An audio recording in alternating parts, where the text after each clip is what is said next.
আসসালামু আলাইকুম সবাইকে, কেমন আছেন সবাই? এই হচ্ছে আমার সেই স্বপ্নের বাসা, আর যেখানে নতুন ফার্নিচারগুলো সব চলে এসেছে। তো আমরা একে একে বাসার সবাই মিলে এসেছি ফার্নিচারগুলো দেখতে, সেট কিভাবে কোনটা কোন প্লেসে বসবে।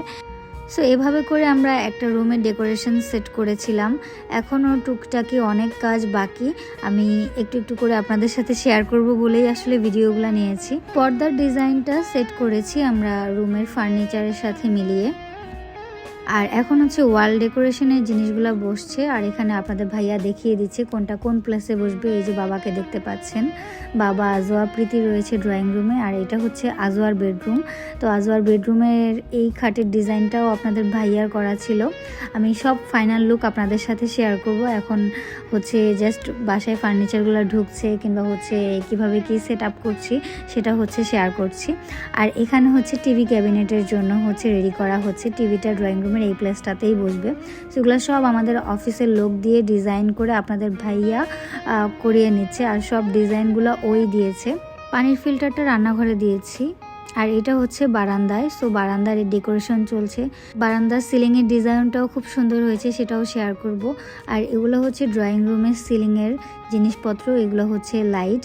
তো সব কিছুই আসলে আমাদের অফিসেই বানানো। ও আসলে ডিজাইনটা করেছে, ডিজাইন দেখিয়ে দিয়েছে।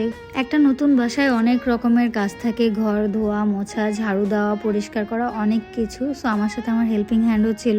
আমরা দুজন মিলে পুরো ঘরটাকে পরিষ্কার করতেছিলাম, ঝাড়ু দিচ্ছিলাম, ঝুল ভাঙতেছিলাম। দেন এই ভিডিওটা আমাকে আজোয়া নিয়ে দিচ্ছিল। তো আমাকে বলতেছে, মামনি তুমি কি করতেছো? আমি বললাম যে এই যে ঘর পরিষ্কার করতেছি। তো আসলে এক এক দিন এক একটা করে পার্ট থেকে আমি ভিডিও নিয়ে নিয়ে রেখে দিয়েছি, সব কিছু মিলে আজকে শেয়ার করলাম। আমার সব সময় সাজানো গোছানো পরিষ্কার পরিচ্ছন্ন খুব ভালো লাগে। সো রান্নাঘরটায় অনেক ময়লা ছিল, রান্নাঘরটা বারবার করে ক্লিন করছিলাম, ঝাড়ু দিচ্ছিলাম, মুছতেছিলাম। সো রান্নাঘর পরিষ্কার পরিচ্ছন্ন থাকলে আমার পুরো ঘরটাকেই হচ্ছে সাজানো গোছানো মনে হয়। এই যে ফ্লোরগুলোকে এভাবে করে ভালো করে হচ্ছে ঘষে মেজে নিচ্ছিলাম, ঝাড়ু দিয়ে দিচ্ছিলাম।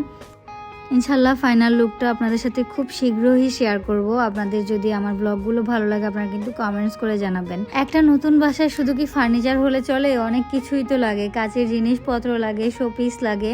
তো আমি এক এক দিন হচ্ছে মার্কেটে যাচ্ছিলাম, বিভিন্ন জিনিসপত্র হচ্ছে সিলেক্ট করে রাখছিলাম, কখনো কিছু কিনে নিয়ে আসছিলাম। আর যখন যখন যাচ্ছিলাম যেটা ভালো লাগছিল আমি হচ্ছে ভিডিও করে নিয়েছিলাম। এই ডিনার সেটটার প্রাইস ছিল 97,212 টাকা। 52 পিস ছিল, প্রাইসটা একটু আমার বেশিই মনে হয়েছে। এখানে একটা ঘড়ি সিলেক্ট করছিলাম, সো ঘড়ি পছন্দ করতে পারিনি। ঘড়ি কেনার দায়িত্ব আপনাদের ভাইয়াকে দিয়ে দিছি, বলছি তুমি তোমার পছন্দ মতো কিনে নিও। আজকের মতো ব্লগটি এখানেই শেষ করছি। আপনাদের যদি ভালো লেগে থাকে অবশ্যই কিন্তু কমেন্টস করে জানাতে পারেন। আমি কিন্তু আপনাদের কমেন্টসের অপেক্ষায় থাকি। আল্লাহ হাফেজ সবাইকে।